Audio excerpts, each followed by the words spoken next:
Kasus dugaan perselingkuhan Inara Rusli dan pengusaha muda Insanul Fahmi makin memanas setelah istri Sa, Wardatina Mawa, membeberkan isi chat pribadinya dengan Inara. Mawa mengaku sudah lebih dulu menghubungi Inara untuk meminta klarifikasi.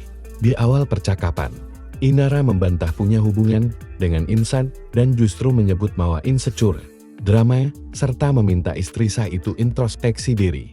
Namun pada percakapan selanjutnya, Inara berubah pengakuan.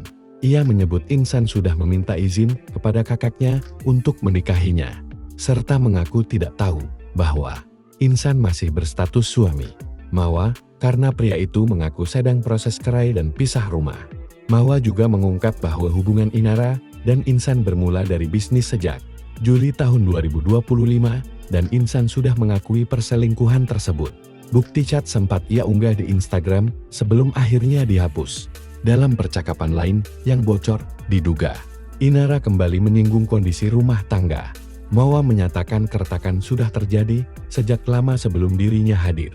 Sementara itu, Mawa secara terbuka mengungkap rasa kecewa setelah 7 tahun pernikahan dan akhirnya melaporkan Insan dan Inara ke Polda Metro Jaya atas dugaan perselingkuhan dan perzinahan, lengkap dengan bukti rekaman CCTV.